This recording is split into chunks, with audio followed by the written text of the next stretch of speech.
હું એ ઘરની વાત લઈને ઊભી છું, જેને હું મારો પરિવાર કહું છું, જે ગૂંથાયેલો છે સંબંધોના, લાગણીઓના અને અહેસાસોના વિવિધ દોરાઓ. મારે આજે મારા આ ઘરના રેશમ જેવા સુવાળા અને જરૂર પડે ત્યારે સુરતી માજા જેવા પાક્કા દોરાઓ વિશે વાત કરવી છે.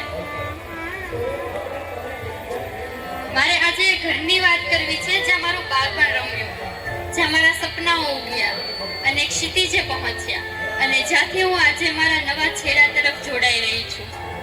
આમ તો હું કવિ છું, કવિતા લખતી હોઉં છું, પરંતુ આજે લેખિકા બની છું અને મેં વાર્તા લખી છે. પરંતુ મારી આ વાર્તા જેમના થકી વાર્તા બની છે એવા આ વાર્તાના મુખ્ય પાત્રો એટલે કે મારું ઘર આજે અહીં છે. એવું કહેવાય છે ને કે દુનિયાનો છેડો એટલે ઘર. દરેક દીકરીને એવા બે છેડા હોય છે. એક જે એનું બાળપણ જીવે, જે એના ઘરનો પહેલો છેડો છે, અને બીજું જ્યાં એ પોતે એક સ્ત્રી બની ઘર બનાવે, જે એના ઘરનો છેલ્લો છેડો છે. મકાન અને ઘરમાં ઘણો તફાવત હોય છે. મકાન બાંધવામાં આવે છે, પરંતુ ઘર એટલે જુદી જુદી લાગણીઓ રૂપી, પ્રેમ રૂપી, મીઠી તકરારો રૂપી, બનાવ અને અણબનાવ રૂપી વાતો અને યાદો રૂપી દોરાઓથી સમયની સાથે આપોઆપ વણાઈ જાય છે. એને ઘર કહેવાય. મકાન બસ એક માળખું છે, પણ અનેક યાદો સાથે ઉદ્ભવેલા અહેસાસો રૂપી દોરાઓ વણાઈને ઘર બને છે. ઘર એ દિવાલીનું માપ નથી, ઘર એ યાદોનું ભાથું છે. ઘર એ છે જ્યાં કામ તો થતું હોય પણ ક્યારેય થાક નહીં લાગતો હોય. ઘર એ છે જ્યાં કોઈ અણબનાવ પણ થાય પણ રાત પછી સવાર ચોક્કસ થાય છે. ઘર એ સ્થળ નથી, ઘર એ લોકો છે, અને એ લોકો એ મારા પોતાના મનના લાગણી અને પ્રેમના ઉમળકા લઈને જે આજે અહીંયા બેઠા છે. હું આજે પહેલા છેડાવાળા ઘરને અનહદ પ્રેમના દોરાના સ્વરૂપે વર્ણવવા ઈચ્છું છું. ઘરનો દરેક ખૂણો કંઈક ને કંઈક અલગ યાદો અને વાતોથી ભરેલો હોય છે. ઘર પાસે એવા ઘણા બધા ખૂણાઓ હોય છે જે ઘરના ભાગ હોય છે. દરેક ખૂણાની સાથે જોડાયેલી પ્રેમ અને લાગણી ભરી કે મીઠા કે ઝઘડા ભરી, દુઃખ ભરી કે પછી સુખ ભરી એક વાર્તા હોય છે. મારા આ છેડાના ઘરના શ્વાસ સમા દોરાથી ચાલુ કરું તો એમને વર્ણવવું મારા માટે બહુ અઘરું છે, પણ મારા આંખની ચમક જોઈને મારી ઈચ્છાઓને જાણી જતા, મારા રીસામણા જોઈને મને ગલીપચી કરીને મનાવી જતા, મારા બાળપણમાં બોલેલા દરેક શબ્દને એ દિલમાં વસાવી લેતા, ને વળી મોટી થઈ તો એ બધા શબ્દોને હકીકત બનાવી દેતા. મારું ના જમવાનું રીસામણ જોઈને તો એ પણ જમવાનું છોડી દેતા. મારા મનમાં રહેલા અહેસાસોને એ સાંભળીને ઘરમાં બધાને મનાવી દેતા.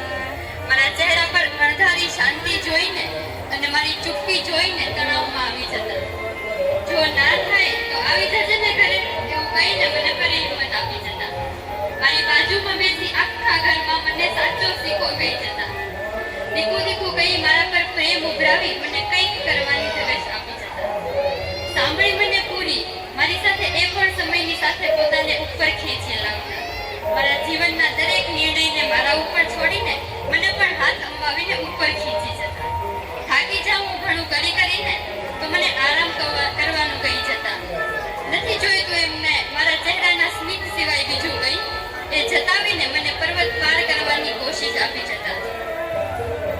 ઉંમર સાથે આંખોની દ્રષ્ટિ એમની ઝાંખી થઈ હશે, પણ ગોળ એમની આંખોમાં મારા માટે સપના જાણે અવકાશ જેટલા વિશાળ ભરી બેસતા.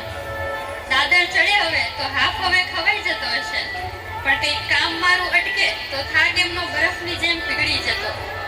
પ્રેમ જતાવવાનું હવે કદાચ ભૂલી ગયા હશે, પણ મારા માટે એમના દિલમાં અખૂટ પ્રેમનો જે દરિયો છે એ દરિયાથી પણ ઊંડે સુધી ભર્યો છે. અને આ સદ્ધર, ઊભી અને મુખ્ય દોરો છે મારા પપ્પા. બીજા જેવા દોરી સમાન દોરાની વાત કરું તો શબ્દો ઓછા પડી જશે અને અહીંની રાત કદાચ સવાર થઈ જશે. કદી ન થાકતી ને સતત કંઈક ને કંઈક કર્યા કરતી, કંઈક માગીએ ને તરત હાજર કરતી જોઈ છે મેં એને.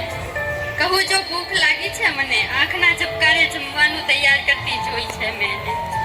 16 કળાએ ખીલેલી છે ને ઘરનો તો આધાર સ્તંભ બનીને ઊભેલી જોઈ છે મેં એને. ક્યારેક કોપાયમાન થઈને તો ક્યારેક વહાલ કરીને અલગ અલગ રૂપમાં પ્રેમ વરસાવતી જોઈ છે મેં એને. નબળી જોઈશ એને હું કદાચ ક્યારેક, પણ તો હું પણ નબળી થઈ જઈશ એવું મનમાં રાખીને દરેક તકલીફમાં કામોમાં અડીગમ ઊભી જોઈ છે મેં એને. દરેક કામોમાં આગળ થઈને ઘરને સ્થિર રાખતી જોઈ છે મેં એને. કહું હું ક્યારેક એને કંઈક આમ તેમ તો કલાક અબોલા કરીને મારી સાથે ફરી મારા પર પ્રેમ વરસાવતી જોઈ છે મેં એને. ઘરમાં પપ્પા સાથે ખભેથી ખભા મિલાવીને અમારા માટે બધું કરતી જોઈ છે મેં એને. કોઈ પણ કામમાં પૂર્ણતા લાવતી બધી જ કળામાં પારંગત જોઈ છે મેં એને. ઓછી નથી હું કોઈ કામમાં એમ સમજાવી મને હંમેશા ઉપર લઈ આવતી જોઈ છે મેં એને. બધું જોઈને શીખ્યા કરતી મારા માટે જીવતા જોઈ છે મેં એને. રહું છું બહાર અલગ શહેરમાં તો મને સારું ન લાગતું હોય ત્યારે અચાનક મારી ખબર પૂછવા ફોન કરતી સાંભળી છે મેં એને. સૂઈ જાવ એના ખોળામાં ક્યારેક તો સમજીને મારું માથું દબાવતા જોઈ છે મેં એને. દિવસના 1000 કામોથી પરે થઈને જીવન જીવતા જોઈ છે મેં એને. જીવન અટકી જાય જો હાજર ન થાય એવી મારી માને સદાય ખીલેલી જોઈ છે મેં. દોરાથી તો જીવન ઘડાય છે. અહીં મારા 2 દોરા જે આધાર સ્તંભ છે ઘરના એના ફરતે બીજા દોરા વીંટળાયેલા છે જેમાંના 2 છે મારા ભાઈ અને ભાભી. લાડથી ઉછેરી તો મને ભાઈએ છે પણ એ લાડ ઓછો ન થવા દીધો એ મારા ભાભી. આ કવિતામાં મેં ઉપરની લાઈનમાં ભાઈ અને નીચેમાં ભાભીનું વર્ણન કર્યું છે તો ફરી કહું છું કે લાડથી ઉછેરી તો મને ભાઈએ પણ એ લાડ ઓછો ન થવા દીધો એ મારા ભાભી. રિસાવું તો ખીજાઈને ફરી મનાવવા આવતો મારો ભાઈ પણ રિસાવાનું કારણ સમજી જતા એ મારા ભાભી. મારી ઈચ્છાઓનો ઢગલો પૂરી કરવા મથ્યા કરતો એ મારો ભાઈ પણ ઈચ્છાને પોતાની ઈચ્છા હોય જાણે એમ એના પર કામ કરતા મારા ભાભી. મને વળાવતી વખતે ન રહી જાય કે અધૂરું કે અણગમતું એના માટે રાત દિવસ દોડ્યા કરતો મારો ભાઈ પણ મારી દરેક વસ્તુમાં શું કરી શકાય ન એ શોધ્યા કરતા મારા ભાભી. પપ્પાની પાછળ ઊભો રહીને મારા માટે ઘણું કર્યા કરતો હોય એ મારો ભાઈ ને મમ્મી સાથે મળીને મારા કામોની લાંબી સૂચિ પૂરી કરતા એ મારા ભાભી. ભાઈ એ અમારા ઘરનો દોરો છે જે બાળપણથી જ મારી આસપાસ ગૂંથાયેલો રહ્યો છે જેના માટે બહેન શબ્દ જ જવાબદારી બની ગયો અને ભાભી એ તો વણાયેલો એ દોરો જે બંધાયેલા સંબંધથી નહીં પણ અંતરના જોડાયેલા સંબંધથી ઘરમાં ઉમેરાયો. ભાઈ અને ભાભી બંને મળીને અમારા મકાનને જીવંત રાખતા સદાય. ઘરમાં પપ્પાના જમણા હાથ જેવો મારો ભાઈ અને મમ્મીના હાથના ઝવેરાતની જેમ ઝગમગતા છે મારા ભાભી. એવા મારા વહાલા ભાભી અને ભાઈ એ ઘરના એ દોરા છે જે આધારથી આરામ સુધી બધું જ આપી દેતા હોય છે. બધાના ઘરમાં ખરેખર એક એવો ખૂણો હોય છે જેમાં પહેલી વાર પોતે પોતાને સમજાવ્યું હોય. એક એવો ખૂણો જ્યાં રિસાઈને બેઠા હોઈએ પણ અંદરથી આશા રાખતા હોઈએ કે કોઈ આવશે અને મને મનાવી જશે. અને એ ખૂણાઓ માત્ર જગ્યા નથી, એ આપણા પોતાના ઘરના ખૂણાઓ છે. રિસાયેલા, તૂટેલા, હસેલા, ધમાલ કરતા, ક્યારેક દુનિયાથી બચવા છુપાયેલા. ઘર એ જગ્યા નથી જ્યાં માત્ર દિવાલો ઊભી હોય. ઘર એ જગ્યા છે જ્યાં પળો ઊભી હોય છે અને એ જ પળોની ગુથામણ થઈને બને છે ઘર. એક એક દોરો, એક એક ખૂણો અને એક એક સંબંધ થઈને આમ તાંતને બને છે ઘર. ઘરમાં એક એવો દોરો પણ હોય છે જે આપોઆપ આપણી મોટીમાં બની જાય. જે મોટી હોય કે નાની પણ દિલમાં હંમેશા એક એની દીકરીની જેમ રાખી લેતી હોય છે. એ મારો પ્યારો દોરો એટલે મારી બહેન. એક જ કપડા, એક જ શૂઝ અને એક જ યુનિફોર્મમાં અમે બંને મોટા થયા છીએ ને વળી એક સમયે એક જ કપડા બંનેને પહેરવા હોય ને વળી ઝઘડી પડતા. જાણે ને કાલની જ વાત કરું તો એવું મને લાગે છે કે રોજ રોજ ઝઘડીને ફરી એકબીજા પાસે જ કામો કઢાવતા ને વળી એકબીજા પર પ્રેમ છલકાવતા. ન સમજાતી વાતો એકબીજાને કરીને તો ઘણીવાર મારામારી લાડકાઈનો ફાયદો લઈને મનગમતું કામ ઘરે જણાવી જતા. ઉપરથી રોજ ઝઘડીને એકબીજા માટે બધું કરી છૂટતા. નાની ઉંમરે સમજ્યું ઘણું એણે કારણ કે હું કંઈક કરી શકું ને વળી તોય ક્યારેક એકબીજાને આ ક્યારેય ના જતાવી જતા. એવા હું અને મારી બહેન જે મારી ખુશીને મારી પહેલા સમજી જાય, મારી આંખોના પાણીને મારી સામે પડતા પહેલા પહોંચી જાય. એ છે મારી આંખમાં ચમક આવે તો હસે અને હું તૂટું તો મારી સાથે તૂટી પણ પડે. મને સમજાવવા હિંમત આપવા એ ખુદને સમેટીને તરત જ પહોંચી જાય. બસ એવા જ અમે બંને, હું અને મારી બહેન. અગાઉ મેં મારા દરેક રક્ત સંબંધી દોરા વિશે વાત કરી અને હવે હું વાત કરું છું એ દોરાની જે રક્ત સંબંધી નહીં, સ્નેહ સંબંધી છે, જે મારા દિલની જગ્યા લઈ જાય છે. એવો વહાલો દોરો એટલે મારા જીજાજી. ઘરમાં દોરા તો મોટા લોકો કલાકો ભરતા હોય છે. એમના નિર્દોષ હસતા ચહેરા, એના એ મુલાયમ નાના પગલા, એમના માસી કે ફોઈ બોલવાના અવાજમાં ઘરને ઘર કરતો એક અલગ જ જાદુ. મારા માટે તો આ બંને મારા ભાઈનો દીકરો અને બહેનની દીકરી મારા જીગરના બે ટુકડા છે. મારી દુનિયાના બે બ્રાઇટેસ્ટ કલર્સ. જ્યારે જન્મ્યા ત્યારે મને સમજાયું કે કુપણો યુક્ત નવપલ્લવિત પ્રેમ શું હોય છે.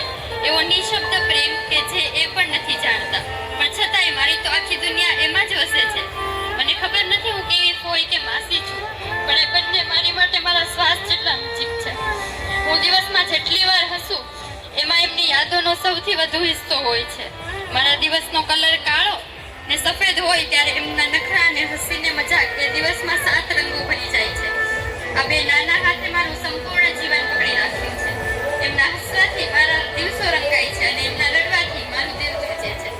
એ મારા માટે ખાલી ભત્રીજો કે ભાણકી જ નથી, એ મારા દિલના સૌથી નાજુક, સૌથી સાચા અને સૌથી અમૂલ્ય હીરા જેવા સંબંધો છે. ઘર એ હું જ્યાં જન્મી, એ જ્યાં હસી રડી અને શીખી, એ જ્યાં મેં મને શોધી. દોરાની વાતથી શરૂ કરું તો દરેક ખૂણાની યાદો બનતી, ઘરના સદસ્યોને શબ્દોમાં બાંધ્યા. પણ હવે જ્યારે એક પડાવ આવ્યો છે જે દરેક ઘરની દીકરીના જીવનમાં આવે છે, ત્યારે મારા મનમાં એક જ વાત પૂછે છે, હજુ તો હું ઘરને પૂરતું જેવી જ નથી. હજુ તો જાણે કાલની જ વાત છે કે હું સ્કૂલે જતી હતી. હજુ તો આ ખૂણાઓમાં મારી હસીઓ ગુંજે છે. હજુ તો એ જ દિવાલોમાં મારા શ્વાસ અટક્યા છે. પપ્પાના સત્તર દોરાને મારા વગર થોડો ખાલી લાગશે અને મમ્મીના હાથોની ગરમી મને રોજ રાતે ખૂટશે. ભાઈનો લાડ અને ભાભીનો સાથ, દીદી સાથેનો ઝઘડો